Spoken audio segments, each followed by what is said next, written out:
All right, we will call this regular council meeting to order for October 15th. It's 3 p.m. and today I'll ask Councillor Wing to please read the land acknowledgement. Thank you, Mayor Barkley. The town of Innisfail acknowledges that we are meeting on Treaty 7 territory, the ancestral and traditional territory of the Blackfoot Confederacy, Kainai, Piikani, and Siksika, as well as the Tsuut'ina First Nation and Stoney Nakoda First Nation. We acknowledge that this territory is home to the Métis Nation of Alberta, Region 3, within the historical Northwest Métis homeland. We acknowledge the many First Nations, Métis, and Inuit who have lived in and cared for these lands for generations. We are grateful for the traditional knowledge keepers and elders who are still with us today and those who have gone before us. We make this acknowledgement as an act of reconciliation and gratitude to those whose territory we reside on. All right, thank you. We'll move on to 2.1. Are there any additions or deletions to the agenda? No? Could I please have someone make a motion to adopt the agenda as presented? Councillor I'll make that motion, Mayor Barkley. Thank you. Thank you. All in favor? All right, carried. Thank you. And we'll move into 3.1, the regular council meeting minutes for December I'm already. December. Feels like December. Oh, September the 23rd. And when someone's ready, please make a motion to adopt those. I'll move those minutes, Your Worship. Okay, thank you so much. Any changes? All in favor? All right, thank you, carried. And 3.2, agenda and priorities meeting for October the 7th. Can somebody make a motion? Councillor Dunham. Move those minutes, Mayor Barkley. Perfect, thank you. All in favor? All right, carried. Thank you. Okay, we'll move into 4.1 and our CEO report with CEO Becker. Thanks, Mayor Barkley. Hello, Council. Just a few items to bring to your attention and certainly take your questions following. As the report indicates, I attended a few different meetings and functions in the community. Also recently attended the Local Government Administrators Association Zone 2 meeting in Penhold last week, and the report outlines some of the discussions that occurred there at that meeting, including information from Alberta municipalities and the Alberta Municipal Affairs. So there's a few notes there for your consideration. I just want to highlight that the town's health and safety program external audit will commence next Monday. Next Monday you'll see the policy just for a review. It does include council somewhat with that audits, but also the executive assistant will reach out probably into tomorrow, next day, just following a quick interaction with council prior to a meeting, just to go through safety protocols and evacuation procedures. That'll be the nature of the email you'll receive shortly.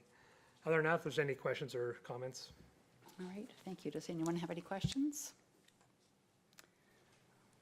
Councillor Hystad? No, I was just going to move the report. That works. Can I ask one You got a quick question? Regarding the RCMP contract negotiations, when was their contract, did it lapse? Was it this year or was it last year? Director, can you recall?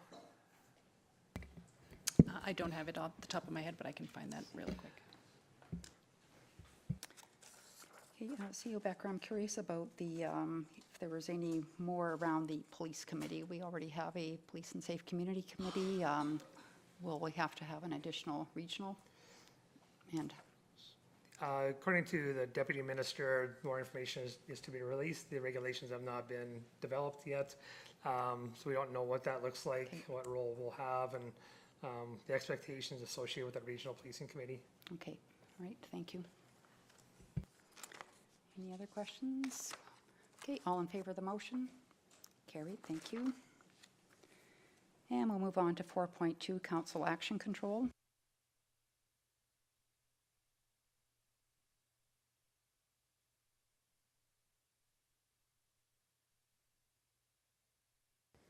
And if there's no questions, I'll have someone make a motion. Please accept the action control. I'll make that motion, Mayor Barkley. Thank you. All in favor? All right, carried. And we will move into 5.1 with Director Kennedy and the Municipal Fleet Policy. Thanks, Mayor Barkley. So I have in front of you the proposed Municipal Fleet Policy. So a little background. We have been working on developing a municipal fleet policy to ensure efficient and effective management of the town's vehicle fleet, including acquisition, maintenance, lifespan, and disposal. of the municipal operations and service. Highlights from the policy, all vehicle acquisitions must be approved by council, including the annual budget. Vehicles will be procured through an open competitive process to ensure cost effectiveness and compliance with the town's procurement policy. Some general lifespan guidelines, light duty vehicles, 15 years, heavy duty vehicles, 20 years or longer, depending on maintenance costs. Specialized vehicles like the fire truck, 15 years or as specified by the NFPA. Ice resurfacer, 20 years or as specified by the manufacturer, as well as our hydrovac truck was a 15-year lifespan. A 10-year capital replacement plan should be maintained, updated annually to ensure timely replacement of vehicles and adequate reserve allocation. Proceeds from the sales of the vehicles and equipment will be allocated to the fleet replacement reserve to support future vehicle acquisitions. And the policy itself will be reviewed and updated every 3 years or as needed to reflect any changes in our operations and technology. So that's an overview of the policy. I'll take any questions. All right, thank you. Councillor Dunham? Thank you, Mayor Barkley. I just really have one question. Other than those specified by manufacturer, how are lifespans of the vehicles decided? Is it something that we do, or is it something that's provincial-wide? It is just set by administration, recommendation. We've gone through, previously, we didn't have any guidelines for criteria of replacement, so we've just, we looked at the industry, other policies that are out there, but there is no set guidelines, I guess, other than what we put in the policy. Okay, thank you. Thank you. Councillor Heistan? Yeah, Your Worship, thanks for this. Director Kennedy, just looking at the fleets and having a better understanding of where we're at with the, I think the hydrovac and the engine one would be our probably most expensive items there. Are we almost there at the 15-year mark on those ones? Curious. The fire truck, I believe, has 9 more years to we're it. pretty good. And our hydrovac is actually on our replacement this year. Okay. Yep. Thanks. And, Councillor Bates, did you have a question? Not really a question. I, just looking at the disposal, if we do go to an auction, do we literally drag it up there and then take what they give us, or how does that work? Just curious. Yep. Yeah, we do take them to unreserved auctions. Typically, this year we went to Olds auction, but then it's Ritchie Brothers or down in Edmonton. So. Okay, well, it's not pertinent to this policy per se, but I did visit a booth at Alberta Municipalities. It was called Gov Deals, I think, and they do an online auction, and they work specifically with municipalities, and they were using a lot of our fellow municipalities as references, so I'll find that card at home. I thought I had it in my book here, but I don't, so it's something worth looking at. Thank you. Director Kennedy, in the policy itself on item 3, so kind of 2 and 3 together with the procurement policy, you know, I know you have a scoring system, but primarily based on cost, but then we go to number 3, and priority will be given to acquiring fuel efficient, low emission or zero emission. So I'm wondering how those two things go together. I guess I think a little bit, not that we're purchasing buses, we're not, but I think of the bus issue in the city of Edmonton and the e-buses they purchased, and, you know, how much will number 3, I guess, work into the scoring system that you use, and is that necessarily the best thing to do, or should we just be looking primarily at cost? And It really comes down to the type of vehicle and equipment that we're purchasing. It gives us some flexibility. The scoring gets changed depending on the piece of equipment. So it could be higher scoring on price versus higher scoring on servicing or warranty. Some vehicles we rate higher on scoring for warranty, service as well with our heavier equipment. We look at scoring heavier on the service. So it gives us some flexibility, I guess, by having that clause in there. And with the servicing, does, like when we purchase a vehicle, some new trucks this year, do they need to be serviced at the dealership with respect to the warranty, or? It depends on the offer that's provided. So some offer some servicing included in the price. Some have, they use that as more of an incentive. Otherwise, servicing typically we do in-house. Okay. But it depends on the warranty itself. Okay, all right. And I guess I'm going to frame this properly, but I'm wondering about kind of some more information for when we make those decisions, because ultimately we're the ones making the decisions and we kind of see the top choices, but and the points, but we don't necessarily see how we got to that spot. And I'm wondering if we could maybe see more of that, if that's appropriate, or even have that as part of the policy and somehow, although it sounds like it's quite a moving target depending on what we're buying, but I've thought maybe a couple of times would have helped us a little bit more than. My advice, Mayor Barkley, to your question is, in reviewing the administrative reports, you need to feel comfortable with your decision and seek the information you require to make the best decision according to what your expectations are. I think this policy is well written. In fact, it does give flexibility, but it's you and your decision making and what do you require. So I think at that time when you see the budget and any RFPs and reports, and what do you need to make that decision? Sure. Don't want to get too far into the weeds, of course, but. No, definitely, it's your council's decision. Helps with dialogue, that's all. Councillor Bates. So I'm pivoting off of the mayor's question and reading that phrase again. I'm not so sure we should have priority will be given to zero emission vehicles yet. I'm not sure that technology has gotten us that far.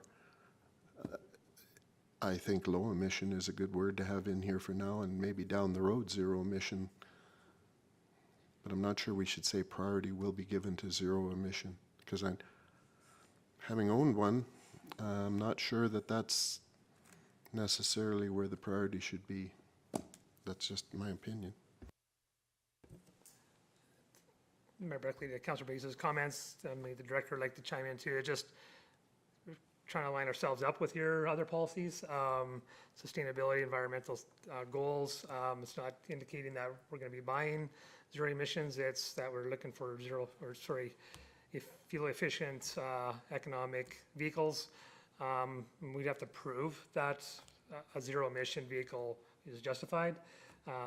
There was an administrative report and council approved a hybrid model. I think at that time it is proven, it's a little bit of a gamble because it's still new technology and it's proven well for us. But it gives us kind of a focus area to zone in on, but it's ultimately your decision. Okay, and answering that, I think I was a strong voice to that vehicle being the plug-in hybrid that it is, because it is proven technology. But if this is going to be our policy, I'm just saying I'm not sure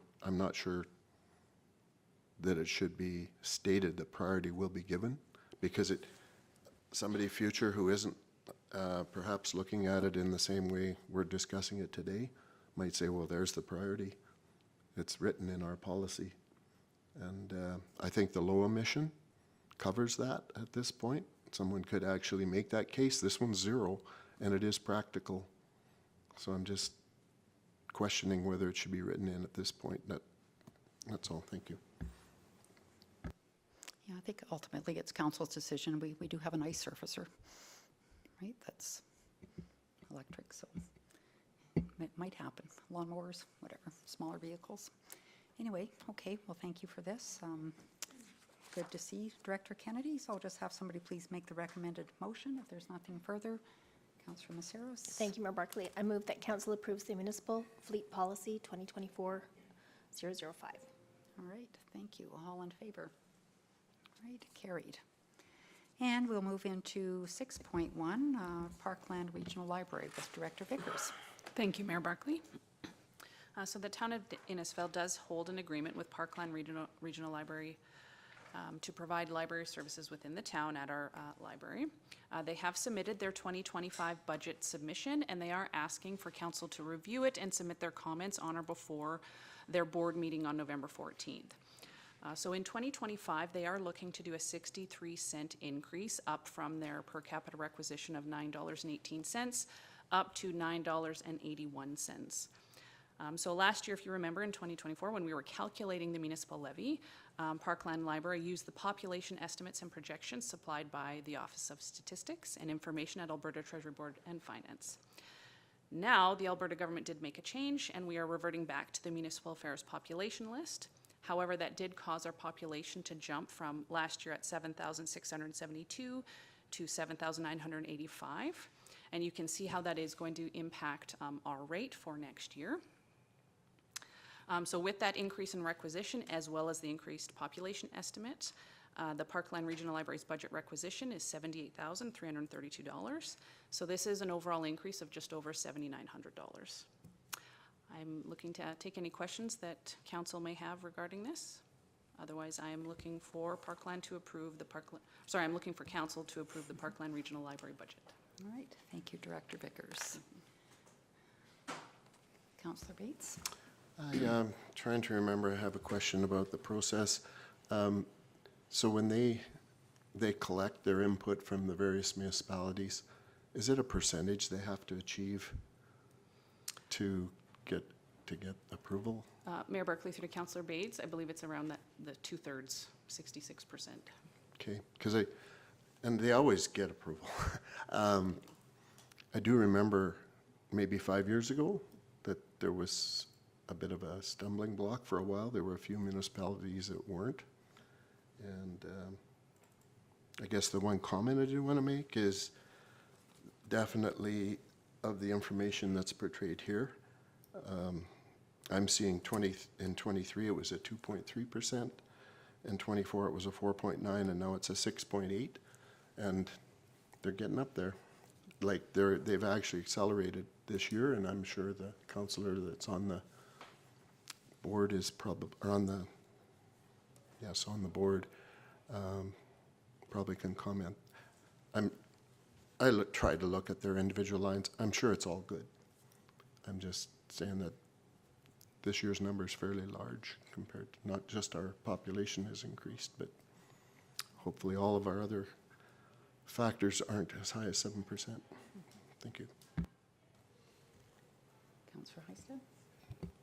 Yeah, Your Worship, I'd just like to say to, council, when I look at the numbers, I know it's a bit of a jump, but, there's some positives with our increased population, as well as, when we were at the library, I see the usage of our libraries from year to year is continually to increase, and the expectations, not only for them, but within this region, and technology as well is increased. So I know it's an increase, but I think this is value for our community. So unfortunately, it's going to be a cost, but that's where how I look at it. Thank you. Councillor Wing? Thank you, Mayor Barkley. So as the appointee to this particular board for the last 3 years, just a couple of comments. Certainly, this is it's a bit of an unprecedented increase, as Councillor Bates has mentioned from a historical perspective. Sort of the flip-flopping, actually, relative to government numbers. When I joined the board, we were receiving municipal affairs numbers, then we switched to Treasury Board, and now we're back to municipal affairs. Just an aside to that is, I'm encouraged by the fact that our population is increasing, because there are many rural communities that are seeing significant loss in their communities, which is a whole different set of issues for those communities. Certainly, inflation has taken a toll relative to the kind of service that Parkland Regional Library provides. Increased licensing and computer costs have gone up significantly. And then as well, the board over the last a year and a half has done significant work relative to a salary grid.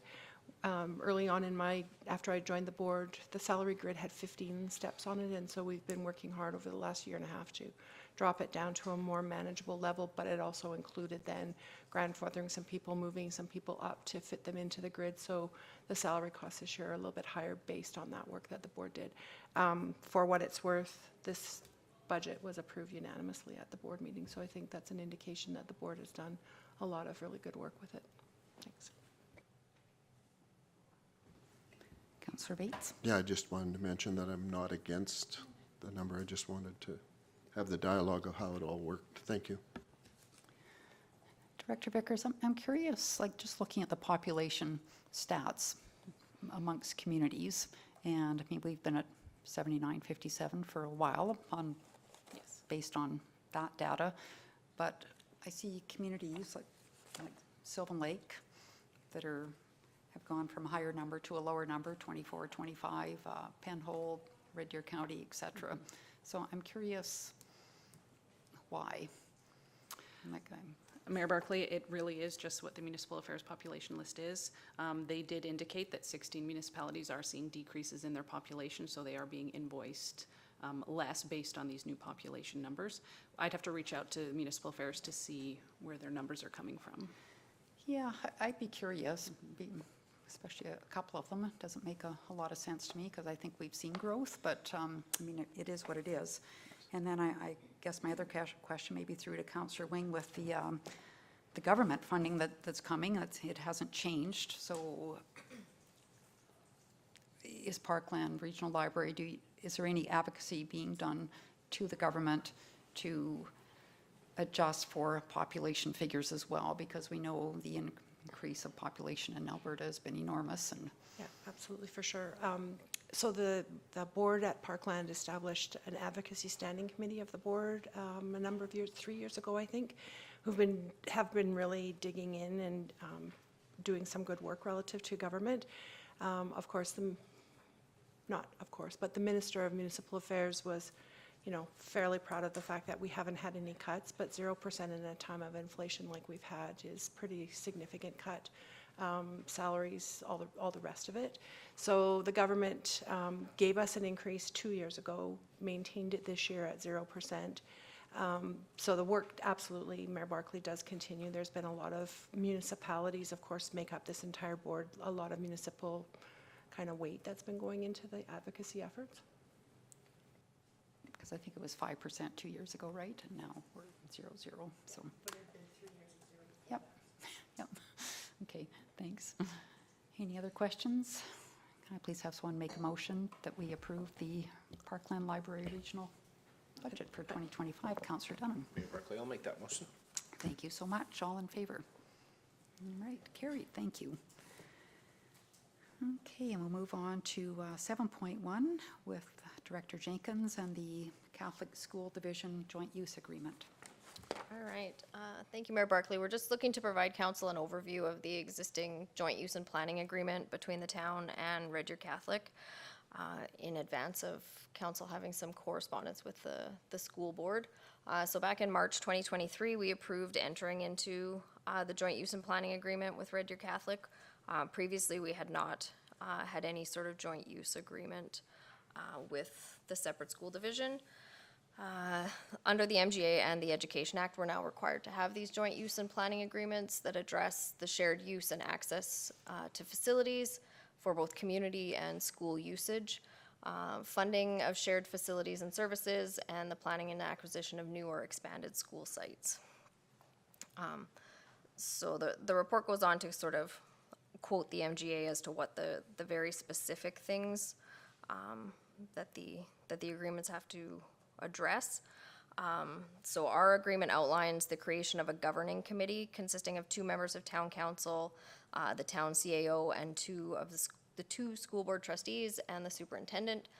This committee only meets on an as-needed basis and would typically deal with changes to the agreement or some of the school site type discussions. The agreement also designates an operating committee consisting of the CAO or designate, the superintendent or designate, that meet regularly to discuss usage and day-to-day operations.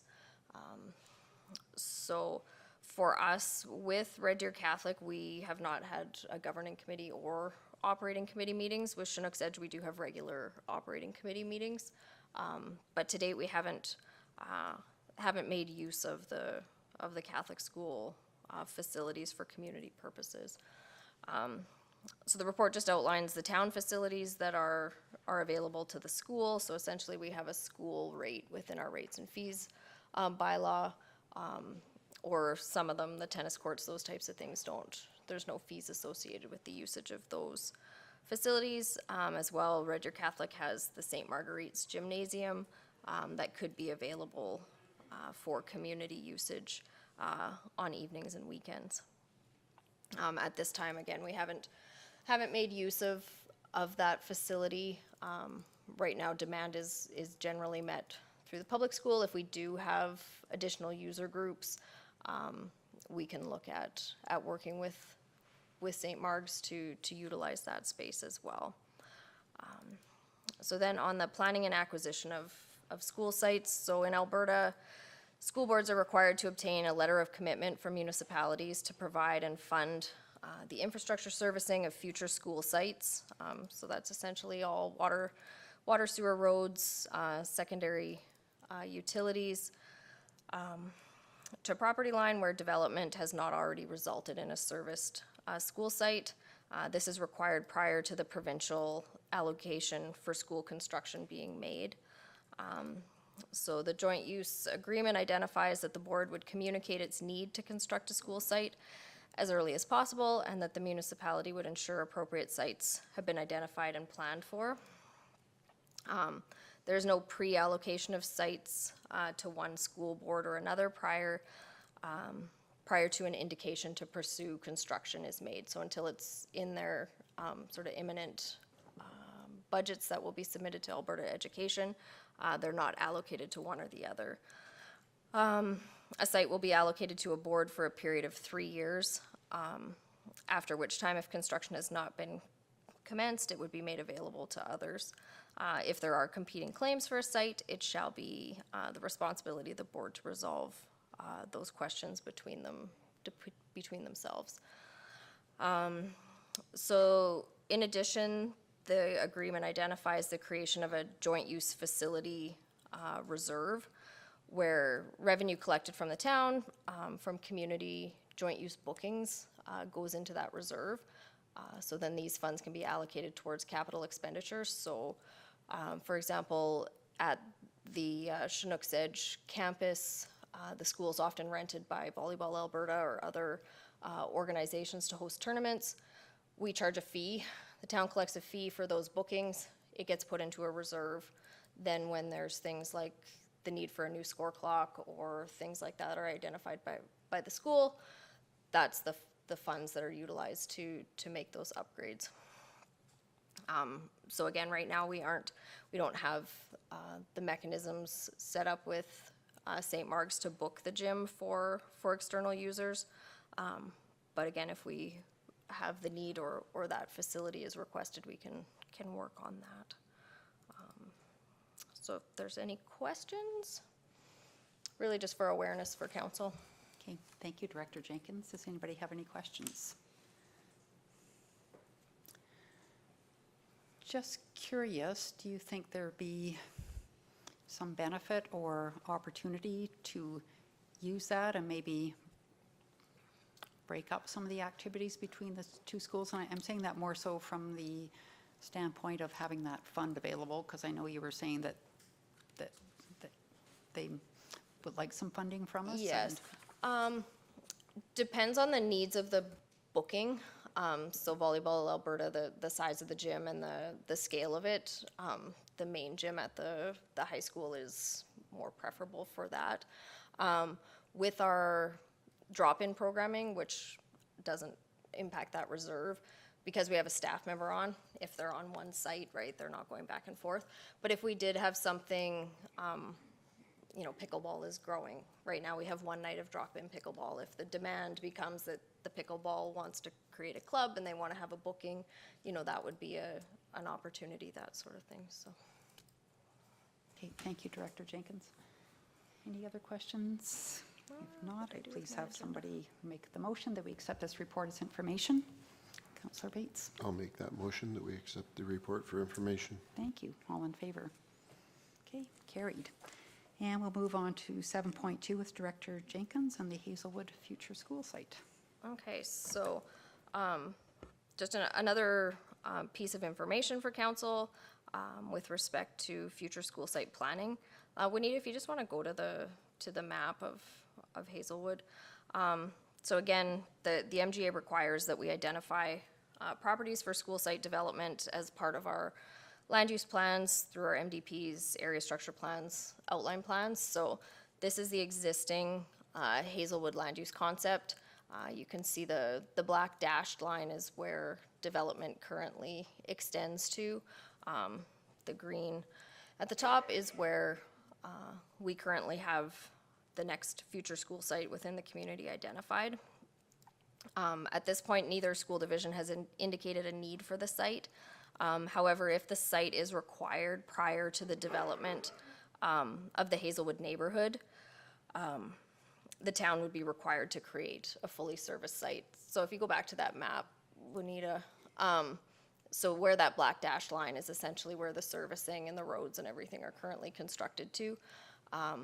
If there was a situation where one of the school divisions indicated that they needed a school site, say within 3 years, the town would be looking to extend those roads and services up to access the site. So this would also include the extension of 58th Avenue to reach the site and the extension of a second access road to the east to C&E Trail. All associated utility servicing would also be required. If you go to the next map, again, you can see the future school site, sort of in the middle left, and then where the road would extend to the east out towards C&E Trail. So that would be the secondary access that would be required for the neighborhood. So again, we have joint use planning agreements with both Chinook's Edge and Red Deer Catholic, and that these agreements outline the process should one or both divisions indicate a need for the site. In terms of financial considerations, a 2019 cost estimate indicated that the cost to service the site and construct the required access road to C&E Trail would be approximately $3.5 million. The access road is approximately $500,000 of this cost, and that wouldn't achieve the final built-out cross-section. This would be sort of a base similar to what goes into Bella Vista, where they've sort of built a portion of the future collector road, but would service that connection. If the town pursues this servicing prior to the requirement of the surrounding development, the cost could be recouped as development progresses in the future. So again, open for questions. Okay, thank you, Director Jenkins. Any questions?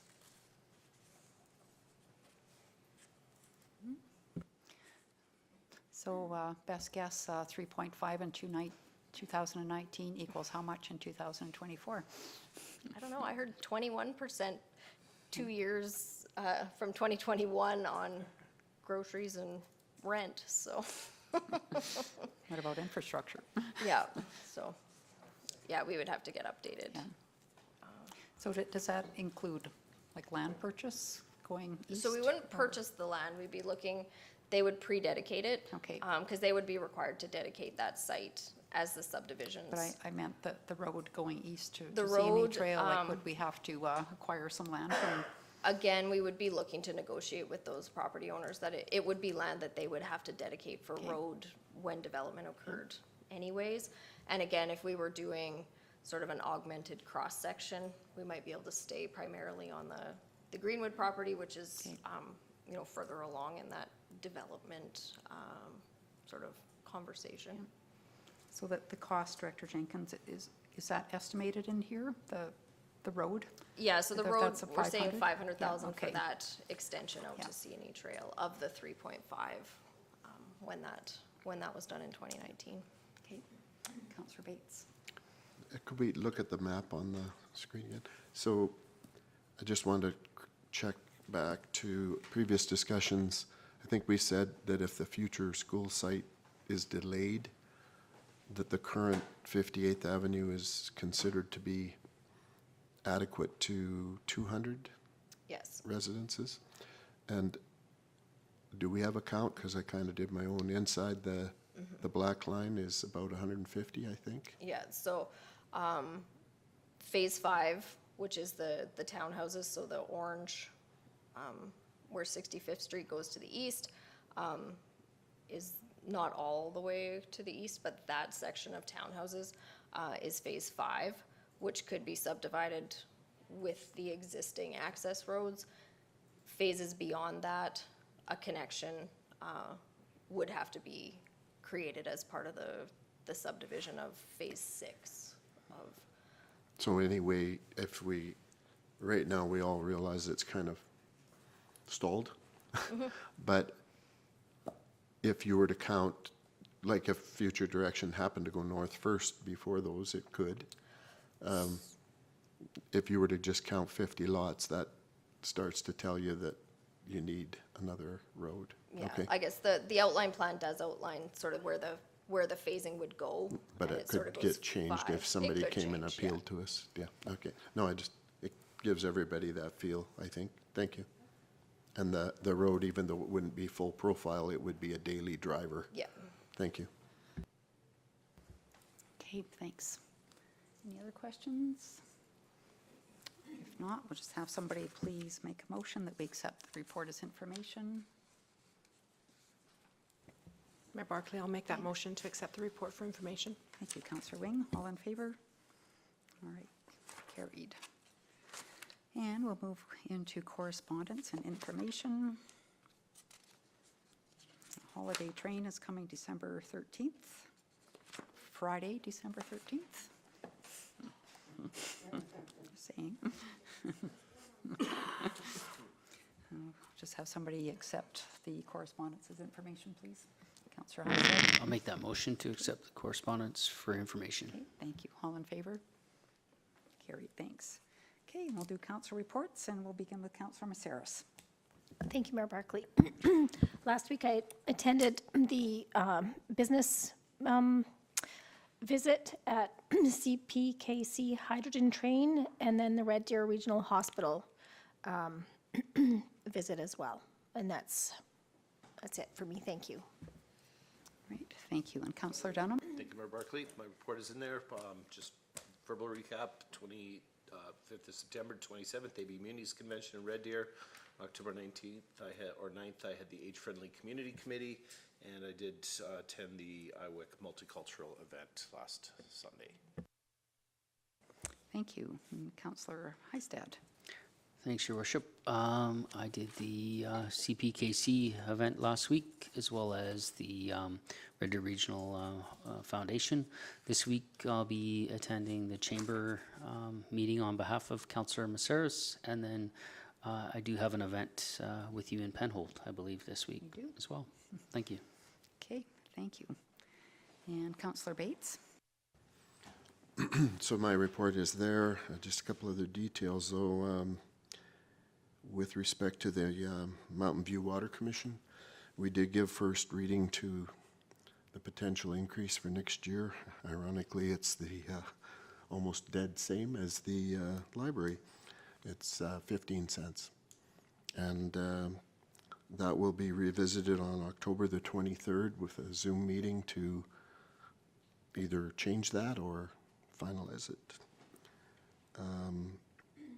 The commission also has the next meeting on their agenda, a policy for line connections to all its members, and reviewed some of that and gathering information input, let's say, from admin. Thank you. All right, thank you. And Councillor Wing? Thank you, Mayor Barkley. My report is included. Just a note for this week. The MDP Advisory Committee is meeting with senior administration this week to go through a draft of the next municipal development plan. So it feels like we're getting ready to deliver this baby. Awesome. Okay, and my report's included here.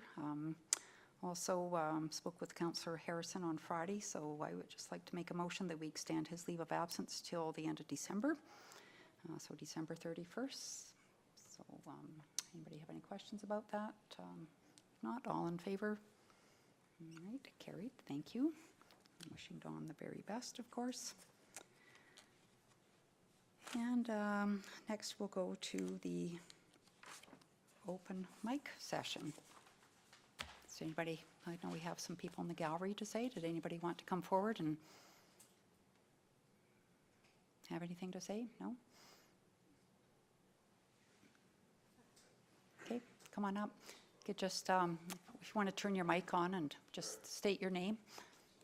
Thank you. Okay. Good evening, members of council, mayor, and community members at large. My name is Chris Snyder. I'm a course designer as well as a director on the Central Alberta Disc Golf Association, and I'm just here today to ask if there's anything that we can do as an organization going forward to help you answer any uncertainties or areas that were unclear. I know we've got to see a couple of you out at the disc golf course, which has been great. We're really excited with the stats. We just hit our 10,000 round yesterday, so that's good news for us, and we're continuing to double our projection every year on course usage. People from out of town, out of state. We had someone from Hawaii come in this year, which was fantastic. Just wanted to, I guess, see on the updates of the back nine proposal if there was any additional information that's needed from us. Okay, thank you, CEO Becker. Did you, because I believe it's on the agenda for next week. Is that correct? Or, Mayor Barkley, potentially, Okay. we're still developing an agenda, but Okay. council's tasked administration to come back with answering some questions. okay, Administration's currently undertaking that work okay. So are you working with with the Kinsman. Kinsman? Yeah. Okay, so this, do you want to, how do you want to proceed today? Like, Just Kinsman is the proposer, Okay. so how they wish to work with that. yes, so we did go out and we walked the back nine, or some of us, not everybody has had the opportunity, hoping that maybe we can accommodate that in the next week or so. But there was some feedback, and I think that's been given to administration, and then they're working with Kinsman, I understand, to maybe address some of that feedback and go from there. So I know you're hoping to get things going before the snow flies this year, and I just want to make sure that any comments that we make, it's not construed that we're not supportive of the course, because we certainly are. It's just a matter of fitting it into what's already there and not kind of interfering with some other activities that are going on. But I think we'll just wait till next week. Is that the best thing to do, and see what carries Again, with the Kinsman? Hopefully, we're still gathering information. Right now, it's projected to be on Okay. next week's agenda of council, Okay, but we have not set the agenda Okay. at this point. all right.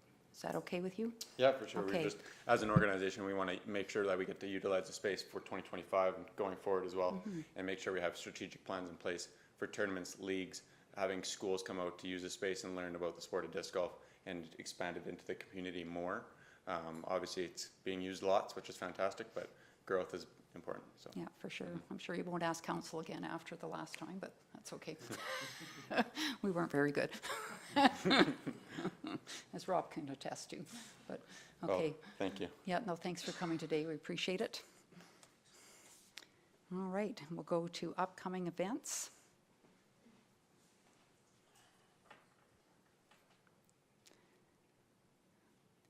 There's no additions. I think next week you will see the November 21st. There's a Cape Fall General Meeting that will go in that slot, and they're just in the process of getting some keynote speakers lined up and everything. So I just have some, Councillor Bates. Yeah, just because it is fairly important, I would ask that we add October to the 23rd as a budget meeting for Mountain View Water to be on there. Okay, thank you. Thank you. Okay, anything else to add? Okay, can I please have someone make a motion that we accept this as information? Councillor Heisted? Make the motion to accept this for information. Perfect. All in favor? All right, carried, thanks. And then we will have a motion to go in camera, please. Councillor? I move that we go in camera, please. Okay, thanks. All in favor? Okay, carried, thank you.